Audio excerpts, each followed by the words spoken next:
Slice of Life, home of every soul. Di segmen ketiga, para narasumber akan saling menilai pandangan-pandangan masyarakat yang sering dikaitkan dengan keberadaan posisi anak tunggal, sulung, tengah, dan bungsu, serta menjawab apakah pernyataan tersebut sesuai dengan realitas yang dirasakan oleh mereka sebagai seorang anak. Oke, balik lagi nih di Slice of Life teman-teman.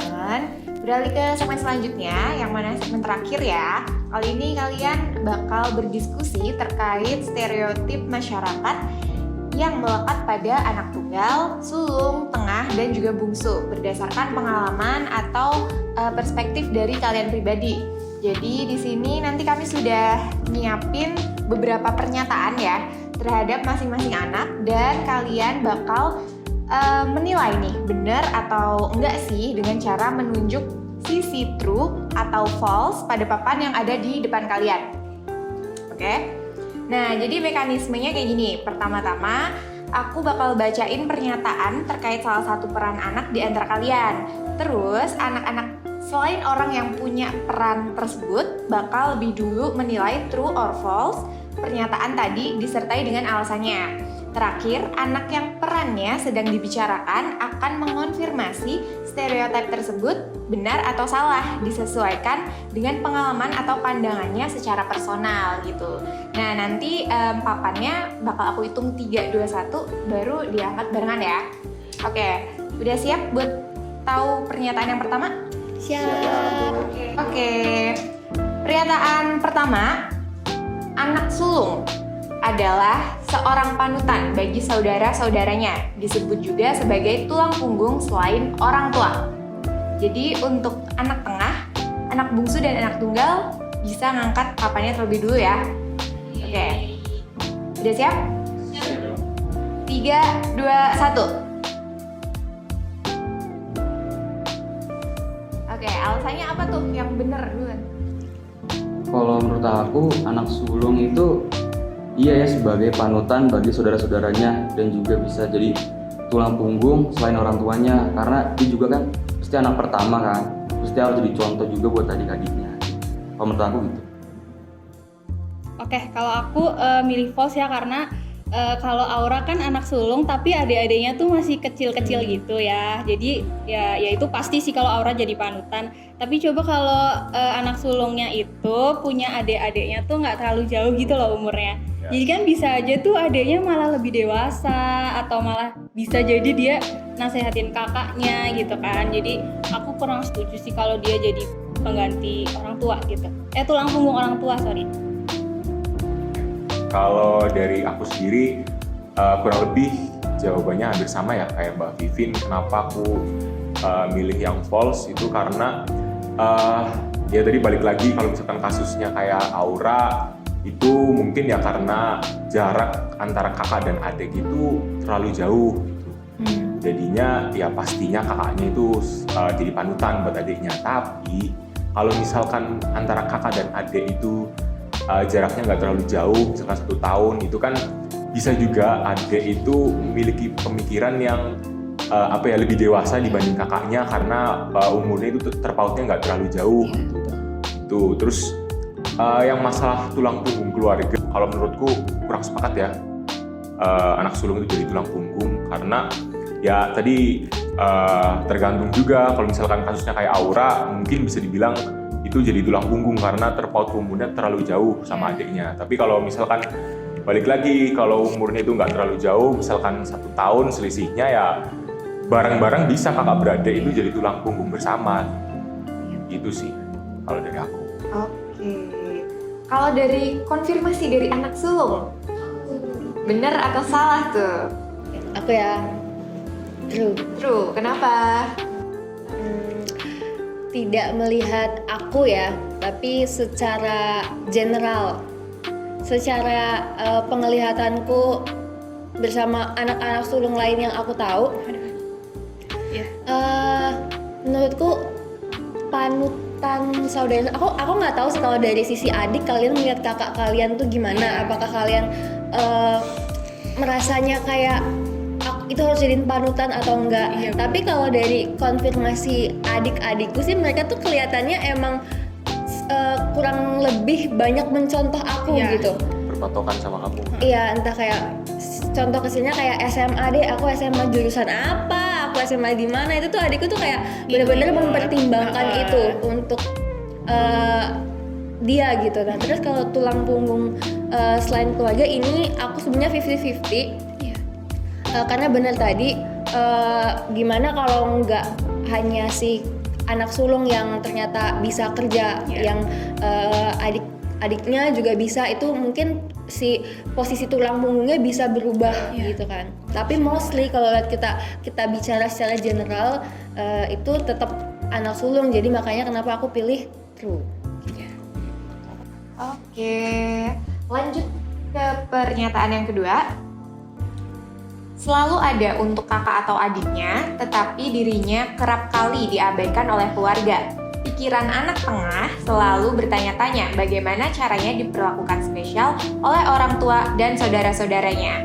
Nah, untuk kesempatan kali ini biar anak sulung, bungsu, dan tunggal yang jawab duluan ya. Oke, udah siap? Oke, 3, 2, 1. True. Kenapa tuh? Sepakat. Aku ya. Kayaknya bener sih, karena mereka tuh berperan ganda gitu. Gue bisa nih jadi adik ke kakak gue, tapi gue juga seorang kakak gitu buat adik gue. Ngerti gak sih, kadang ya aku dengar cerita sih, orang tua mungkin ke anak sulung ini sangat diperhatikan karena mungkin dia yang mau mempersiapkan anak sulung seperti apa kayak gitu. Nah kalau yang bungsu tuh karena mungkin masih kecil jadi masih diemong. Nah anak tengah tuh menurutku ya, aku nggak tahu, seringkali kayaknya mereka tuh belum terlalu gede tapi juga kalau dianggap anak kecil enggak. Iya, nggak mau juga. Kayak gitu deh kalau aku ya. Oke, kalau dari aku sepakat juga ya sama pernyataan dari Aura. Karena ya itu, anak tengah itu bisa dikatakan sebagai kakak, iya, sebagai adik, iya gitu. Jadinya orang tua tuh menganggapnya mungkin ya, pengalamanku lihat temenku yang jadi anak tengah, itu orang tua tuh menganggapnya karena bisa sebagai kakak dan juga sebagai adik, jadinya orang tua tuh menganggap ya udah berarti anak tengah tuh bisa merangkap sebagai kakak dan adik, jadinya ya udah merasa mampu. Orang tua menganggap bahwa anak tengah itu ya bisa jadi sosok kakak dan adik gitu, berperan ganda gitu. Jadinya ya seringkali mungkin dianggapnya diabaikan, padahal mungkin enggak juga, karena mungkin orang tua itu percaya aja sama anak tengah gitu. Itu sih. Aku milih true ya, aku sependapat sama Andra bahwasanya kalau anak tengah tuh nggak juga sih sebenarnya kalau diabaikan, cuma mungkin perasaannya dia kalau dia tuh diabaikan karena berperan ganda, jadi kakak dan jadi adik gitu ya. Aku yakin sih mereka pasti punya pikiran gimana sih caranya biar aku tuh dapat perhatian lebih kayak kakak aku atau adik aku gitu. Tapi kalau dari aku pribadi, misal aku di posisinya mereka, aku bakal confess sih, aku butuh perhatian lebih dari kalian karena aku juga anak kalian gitu. Oke, cukup. Ya, aku sebagai anak tengah pengen konfirmasi ya. Sebenarnya 50-50 tapi aku lebih ke true ya. Benar kita. Kalau untuk selalu ada untuk kakak dan adiknya itu sih betul ya. Karena aku juga pasti harus bisa ngedengerin kakak aku kalau misalnya dari masalah juga kan, bisa dengerin. Dan kalau untuk adik aku pasti bisa, berhubung adik aku juga masih kecil, jadi harus bisa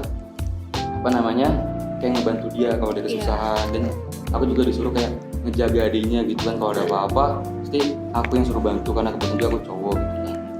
Tapi kalau untuk masalah perhatian spesial gitu, aku nggak terlalu mikirin itu sih, karena juga kan ya mudah kebawaan ya cuek aja gitu kan, kayak ya udahlah gitu ya.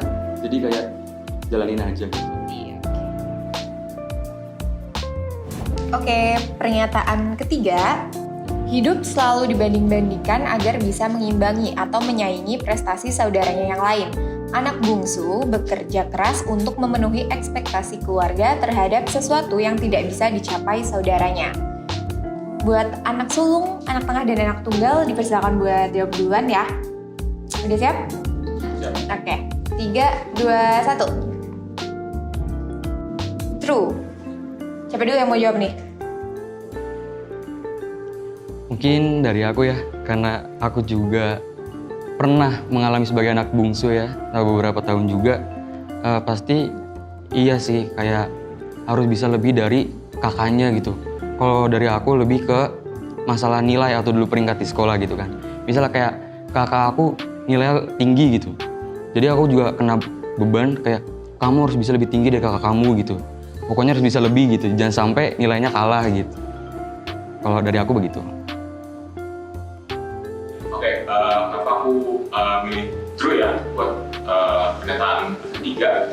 Itu aku sepakat gitu sama Zidan bahwa anak bungsu itu pastinya itu dituntut buat perfect gitu. Kenapa? Karena di anak bungsu itu udah ada sosok yang jadi panutan kakaknya gitu. Jadi harusnya bungsu itu belajar dari kesalahan-kesalahan kakaknya gitu. Jadi orang tua itu beranggapan ya anak bungsu pastinya kalau udah ada kakak ya usahain kesalahan kakaknya jangan berulang kembali di anak bungsu tersebut gitu sih. Aku juga sepakat sih sama yang dikatakan Zidan sama Andika. Jadinya kayaknya ini salah satu privilege-nya anak sulung ya, jarang dibandingin gitu. Tapi kalau anak bungsu tuh mungkin lihat kakak lo, kayak gitu ya nggak sih? Ya. Itu kalau kamu aja udah kayak gitu, masa kamu nggak bisa kayak gitu? Kayaknya lumayan sering ya ada omongan-omongan kayak gitu. Jadi aku rasa ini pernyataannya tuh. Ini aku nggak tahu kenapa ya aku milihnya false sih. Karena dari aku pribadi sebagai anak bungsu aku nggak pernah dibanding-bandingkan gitu ya. Mungkin untuk memenuhi ekspektasi orang tua aku nggak sih, maksudnya nggak harus kayak gitu loh. Tapi at least ya aku bisa menyeimbangi kakakku karena kakakku udah bekerja, udah berpenghasilan. Jadi misal kalau aku curhat sama bapakku gitu ya, misal Pak aku pengen beli ini, ya bapakku cuma jawab, ya udah kerja dulu kayak Mas gitu kan, biar kamu tuh bisa beli sendiri gitu. Tapi kalau misal dibanding-bandingin nggak pernah sih. Jadi aku milih false. Oke, lanjut ke pernyataan yang keempat ya. Satu-satunya kesayangan orang tua, anak tunggal sering dicap masyarakat sebagai sosok yang memiliki sifat atau perilaku negatif seperti egois, antisosial, dan manja. Nah, buat anak sulung, anak tengah, dan anak bungsu bisa menyiapkan jawabannya ya. 3, 2, 1. Nah, kenapa tuh? Yang beda sendiri mungkin? False ya. Kayaknya kalau sampai egois, manja dan lain-lain, kayak setiap orang bisa punya sih kalau menurutku ya, nggak harus ke anak tunggal. Dan beberapa anak tunggal yang aku kenal pun nggak segitunya kayak stereotype mereka sih. Jadi menurutku false. Ya kalau aku terus sih mungkin kalau dari penglihatan aku juga mungkin dari beberapa orang yang kayak anak tunggal mungkin kayak memiliki sifat gitu ya, kayak pasti karena dia kesayangan ortunya satu-satunya, pasti kadang ada egoisnya lah atau ada manjanya lah. Tapi mungkin dari sikap negatif itu mungkin karena dia dari keluarga juga mungkin karena kesepian ya, itu bisa jadi faktornya juga karena dia butuh teman atau apapun, makanya dia sikapnya kayak egois, manja begitu. Nyambung dari pendapatnya Zidan ya, aku milih true karena temanku tuh jadi anak tunggal gitu kan. Mungkin dia ya karena anak tunggal jadi di rumah kan temennya orang tua doang, belum lagi kalau orang tuanya sibuk kerja gitu ya. Jadi dia egois sih. Sampai saat ini pun dia masih egois gitu loh. Kayak dia tuh bersikeras, pendapatnya tuh harus disetujui sama orang lain gitu. Mungkin kalau manja ya iya juga, karena apa yang mereka butuhkan mungkin orang tua akan memenuhi gitu lah ya. Karena kan anaknya cuma satu gitu. Ya. Oke, kalau dari saya sendiri, kok saya lagi ya? Dari aku sendiri, nggak setuju dengan pernyataan yang mereka katakan tadi. Kenapa? Kalau anak tunggal dicap egois, itu sebenarnya setiap anak pasti ada porsi egoisnya masing-masing gitu. Itu satu. Terus yang kedua antisosial. Justru kita itu melampiaskan kesepian kita itu dengan kita melakukan kegiatan sosial gitu, misalkan di kampus ataupun di lingkungan sekitar, itu juga bisa. Dan untuk masalah manja sendiri, mungkin dikatakan manja itu ada. Menurut aku kalau yang manja sendiri itu mungkin ya dari yang aku rasain tuh pasti di umur sekian sampai sekian itu kita masih manja gitu. Cuman memasuki usia dewasa pastinya orang tua nggak melulu memanjakan kita gitu kan. Pasti mereka juga ngedidik kita ke arah yang lebih baik gitu. Dan pastinya ngedidiknya ya yang mandiri gitu kan. Nah, untuk yang tadi Mbak Vivin bilang yang selalu diturutin. Nah, kalau dari aku sendiri tuh diturutin, cuman harus ada stepnya gitu. Misalkan nih, aku kasih contoh yang simpelnya aja ya. Beli HP baru deh gitu. Itu kamu mau beli HP baru, ya kamu misalkan nilainya harus bagus dulu. Atau misalkan dapat ranking lah di kelas gitu, misalkan dulu pas SMA. Terus kalau enggak beli HP baru, aku harus ngumpulin uang dulu sebagian, nanti sebagiannya baru ditambahin gitu. Jadi ada step yang membuat aku tuh diturutin untuk setiap permintaan yang aku ajuin gitu sih. Tapi kamu pasti nggak pernah ngerasain kayak kamu beli HP, terus orang tua bilang bulan kemarin kakak udah beli HP, kamu nanti ya berarti kamu nggak pernah kan? Iya gantian, kita tuh sering bilang gantian, kemarin sudah kamu nanti. Aku enggak, justru malah aku mungkin lebih kejam lagi ya. Aku dikasih, ini bahas masalah HP ya.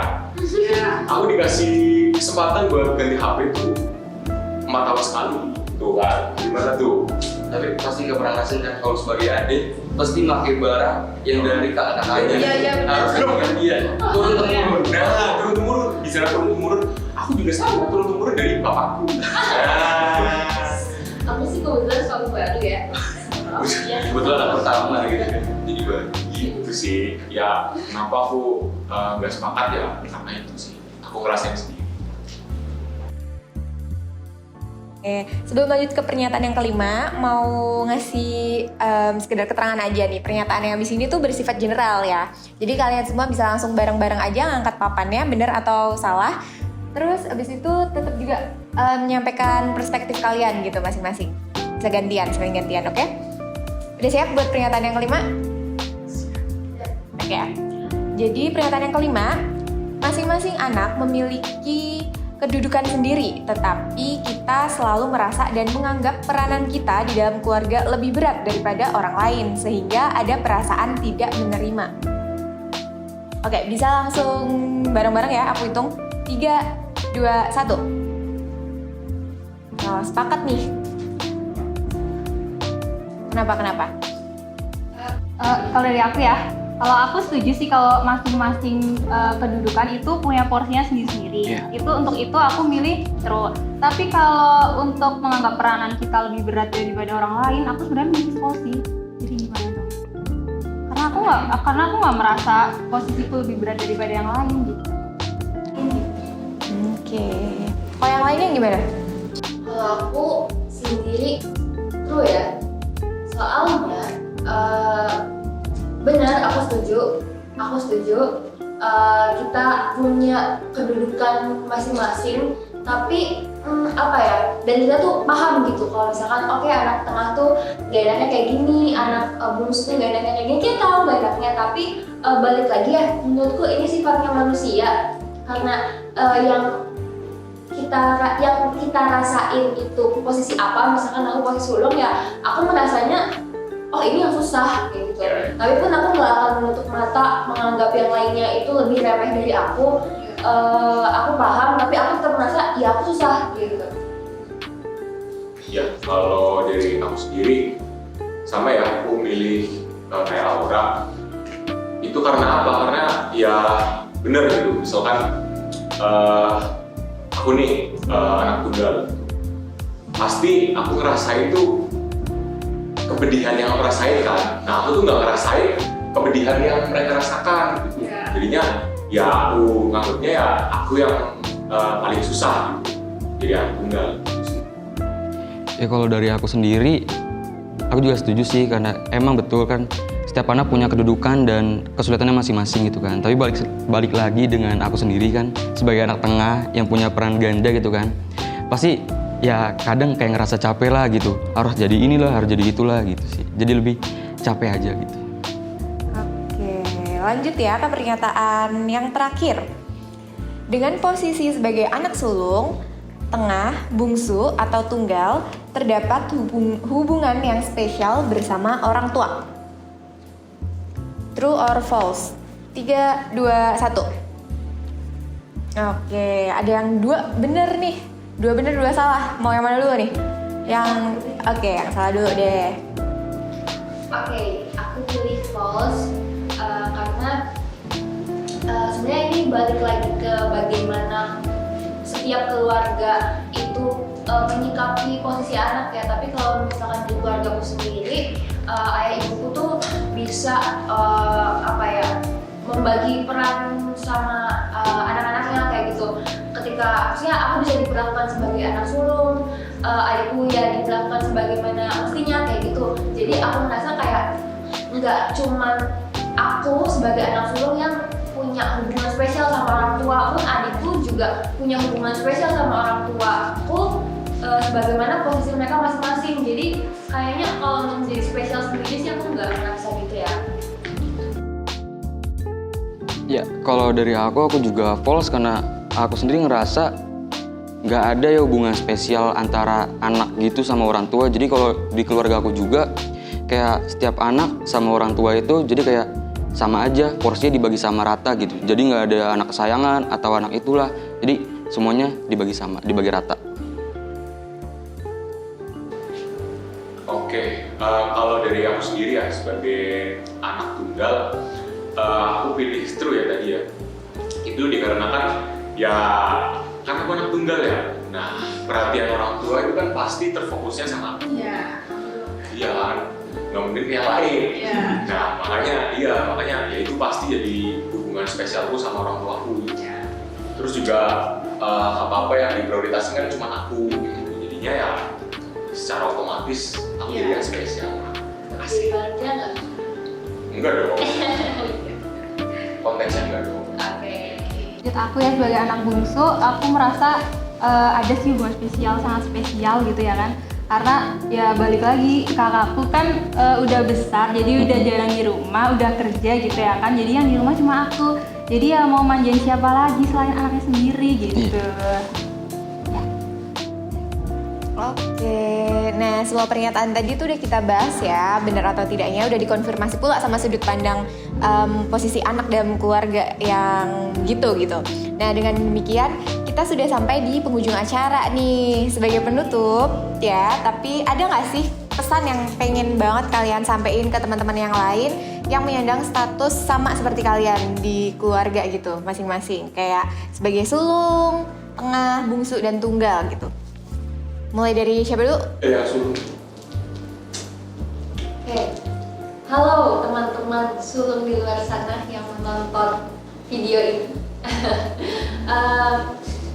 Yang mau aku kasih saran mungkin ya, bukan saran sih, yang aku sampaikan ke kalian mungkin ada beberapa waktu pasti kalian yang nangis sendirinya, kayak yang pengen punya kakaknya gitu, but it's okay, itu sudah role kalian di dalam kehidupan ini, jadi ya udah terima aja. Bimbing adik kalian sebaik-baiknya dengan pengalaman yang kalian punya lebih dulu. Mungkin selanjutnya bisa aku ya sebagai anak tengah. Kalau menurut aku untuk yang anak tengah di luar sana gitu kan, mungkin kita bisa sabar-sabarin lah gitu, bisa sabar-sabarin gitu. Karena kita juga karena bisa jadi dua peran kan, bisa sebagai adik maupun kakak gitu kan. Karena kita juga harus bisa ngikutin kakak kita gitu kan, yang baiknya gimana, dan kita juga harus menjadi contoh bagi adik kita yang baiknya bagaimana. Jadi kalau menurut aku kita harus ya sabar-sabar aja deh gitu. Ya cukup. Oke, dari aku sebagai anak bungsu, halo teman-teman bungsu di luar sana. Semoga kalian tetap nyaman di posisi kalian, karena menurut aku kita adalah yang paling enak di antara semuanya, ya kan? Kakak kita udah gede gitu, kita udah jadi perhatian penuh dari orang tua. Semoga kalian setuju sama semua pernyataan aku ya. Terima kasih. Oke, yang terakhir anak tunggal ya. Halo sobat tunggal yang di luar sana. Oke, kalau dari aku sendiri ya, ngasih pesan ke kalian, mungkin tadi bilang ya, anak tengah itu merangkap dua sosok gitu ya, jadi kakak dan juga jadi adik. Dan kalau anak tunggal sendiri itu merangkap semuanya. Ini anak-anak semuanya, jadi kakak, jadi adik, jadi anak tengah juga, semuanya itu ada di anak tunggal gitu. Kalau misalkan kalian itu mungkin sedang ada masalah di rumah ataupun di yang lain-lain, mungkin kalian coba ngomong ke temen yang kiranya tuh anak tunggal juga gitu. Jadi kita bisa saling berdiskusi, saling ngobrol, saling sharing, saling curhat, dan mungkin yaitu bisa memecahkan masalah kalian gitu. Ya cari temen yang ibaratnya satu circle, satu takdir dengan kalian gitu. Itulah kurang lebih dari anak tunggal seperti itu. Semangat terus aku. Semangat terus. Oke, terima kasih banyak ya buat waktu dan cerita-ceritanya. Kita semua jadi sharing-sharing dan tahu pengalaman gimana rasanya jadi anak tunggal ya. Terutama ya karena ya banyak yang punya saudara gitu kan, saling merasa rasanya. Nah, pesan-pesan tadi sekaligus menutup perjumpaan kita hari ini ya. Sampai jumpa di episode Slice of Life yang selanjutnya. Dadah! Kehadiran anak sulung, tengah, bungsu, maupun anak tunggal sejatinya membawa keharmonisan dalam suatu keluarga.